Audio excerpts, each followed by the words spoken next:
La Guinée en quête d'un bon président. Alpha Condé et Doumbouya, des espoirs dessus. 40 ans de lutte politique, mais finalement évincé par les caprices de l'histoire. La fin de l'histoire d'Alpha Condé, un homme politique avec 40 ans d'expérience, est en effet marquée par la tristesse. Après une longue carrière politique, il a finalement accédé à la magistrature suprême de la République de Guinée. C'est un moment de fierté pour lui et pour ses partisans qui avaient soutenu sa lutte pendant des décennies. Cependant, la journée du 5 septembre 2021 a marqué un tournant tragique dans sa vie politique. Cette journée lui a été fatale car il a été renversé et contraint de quitter le pouvoir de manière peu honorable. C'est une situation déchirante pour Alpha Condé ainsi que pour ses partisans qui croyaient en lui et en son leadership. Cette chute soudaine et inattendue a laissé un goût amer dans les esprits de nombreux Guinéens et a également suscité des réactions mitigées au niveau international. Certains voient cela comme une opportunité pour la démocratie et la stabilité en Guinée, tandis que d'autres expriment leur inquiétude quant à l'avenir politique du pays.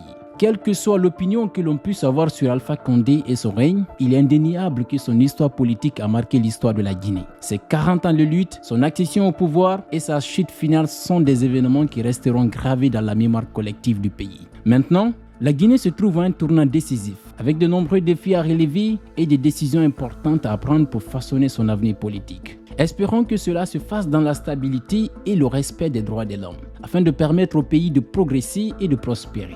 Après la prise du pouvoir par les putschistes, à sa tête le colonel Mamadi Doumbouya, c'est désormais une période de transition et d'incertitude qui s'ouvre pour la Guinée.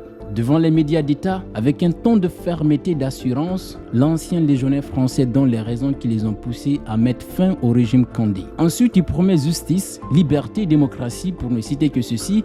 Il procède à la mise en place d'un gouvernement de transition nationale et annonce les grandes lignes de la dite transition. Plus loin, il rassure, ni lui, ni un membre du CNRD ne sera pas candidat aux futures élections présidentielles. Il prête serment de rendre le pouvoir aux civils au moment venu. Après 2 ans de gestion, la majorité des Guinéens expriment leur déception et leur mécontentement quant au bilan insatisfaisant.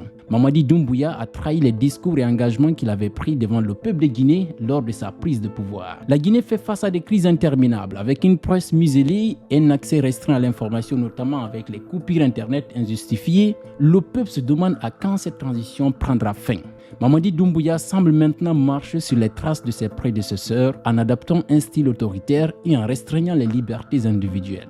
Certains ont une vision pessimiste de la suite de cette transition, mais d'autres gardent un bénéfice des doutes et espèrent qu'il sortira par la grande porte. Les Guinéens sont résilients et je suis convaincu qu'ils sauront surmonter ces défis et construire un avenir meilleur pour leur pays. Comme disait William Edward Gladstone, le pouvoir sans responsabilité est une tyrannie. N'oubliez surtout pas de vous abonner pour plus de contenu. À très bientôt.